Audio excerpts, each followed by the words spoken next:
Gujarati film Get Set ગોનું અમદાવાદ શહેર ખાતે ભવ્ય લોન્ચિંગ થવા પામ્યું હતું, જેમાં પ્રખ્યાત અભિનેતા દીપક તિજોરી ખાસ હાજર રહ્યા હતા.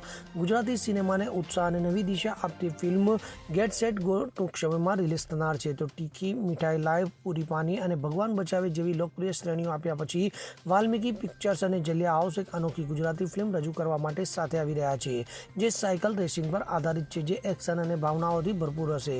તો આ ફિલ્મનું ભવ્ય મુહૂર્ત અમદાવાદ શહેર ખાતે યોજાયું હતું. તો યુવા હાર્ટ થ્રોપ દીપક તિજોરી, ભૂમિક સંપત, જીનલ બેલાની, રોનક કામદાર, સાવંત સુવલકા, ઓમ ભટ્ટ, શરદ શર્મા વગેરે સહિત તમામ મુખ્ય કલાકારો આ કાર્યક્રમ દરમિયાન હાજર રહ્યા હતા.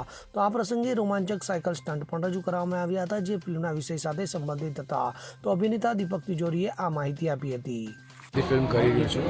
મને ઓલમોસ્ટ 20 વર્ષ પહેલાં આઈ થિંક સો એક ફ્રેન્ડ હતો, એને મને ત્યારે ગુજરાતી ફિલ્મ આપી.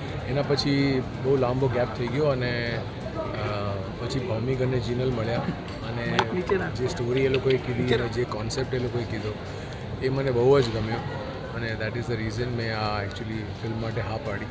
એમાં અમુક નોસ્ટાલ્જિક વેલ્યુઝ પણ છે મારા માટે અને એના સિવાય I think the whole script and the story બહુ જ મને ગમી અને કંઈક નવું છે ફોર ગુજરાતી ફિલ્મો માટે. તો આઈ ડેફિનેટલી ફેલ્ટ કે મારે આમાં એક હિસ્સો ડેફિનેટલી રહેવો જોઈએ મારે. સો આઈ એમ હિયર નાઉ. ખાસ કરીને જે ઇમેજ જે પડી છે ભાઈ જે ગુજરાતી પિક્ચરની, તો એના વિશે શું કહેશો, જે રીતના ગુજરાતી પિક્ચરો આગળ જઈ રહી છે? એક્ઝેક્ટલી. તો મેં એકચ્યુઅલી જે 20 વર્ષો પહેલાં જ્યારે મેં ફિલ્મ કરી હતી એ વખતે મેં એના પછી કોઈ ફિલ્મો હાથમાં લીધી નહીં, બિકોઝ એ વખતે મને લાગતું હતું કે આપણે કેમ બાકી બધી ભાષાઓની ફિલ્મો આટલી બધી આગળ વધી રહી છે અને અલગ અલગ કોન્સેપ્ટ્સ ને નવા બધા સ્ટોરીઝ આપણે કહેતા હોઈએ બધા દુનિયાભરમાં. પછી મુંબઈમાં જોઈએ તો મરાઠી ફિલ્મો અને પછી મલયાલમ ફિલ્મો, આ બધી રિજનલ ફિલ્મો હોવા છતાંય આ લોકો આટલી સારી ફિલ્મો બનાવતા હતા અને એ વખતે 20 વર્ષ પહેલાં આપણી સ્ટેન્ડર્ડ બહુ વધારે હતી નહીં. એટલે આઈ ફેલ્ટ કે મારે એમાં નથી પડવું. પણ હવે જે સ્ટેન્ડર્ડ થઈ ગયું છે ગુજરાતી સિનેમાનું અને જે ફિલ્મો બની રહી છે, જે સ્ટોરીઝ આપણે આપણે બહુ રિચ કલ્ચર છે આપણું અને આપણે આજ સુધી કોઈને લોકોને એ બતાવતા જ નહોતા. તો હવે જે અલગ અલગ સ્ટોરીઝ અને અલગ અલગ વાર્તાઓ આપણે જે કહીએ છીએ એમાં આઈ થિંક બહુ જ સારી વસ્તુઓ ચાલી રહી છે અને સારી ફિલ્મો બની રહી છે. અલગ અલગ તરીકે છે, અલગ અલગ બધી સ્ટોરીઝો કહી રહ્યા છે. તો it is lot of fun to watch those Gujarati films હવે.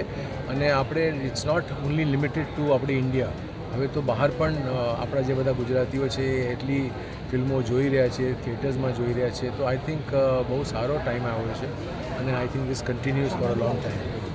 ઓકે. રુસ્તમ શેખ સાથે CN24 ન્યૂઝ, અમદાવાદ. હવે જુઓ દેશ દુનિયાની તમામ ખબરો તમારી આંગળીના ટેરવે. ઉઠાવો મોબાઈલ અને Google Play Store પરથી ડાઉનલોડ કરો અમારી CN24 ન્યૂઝ મોબાઈલ એપ.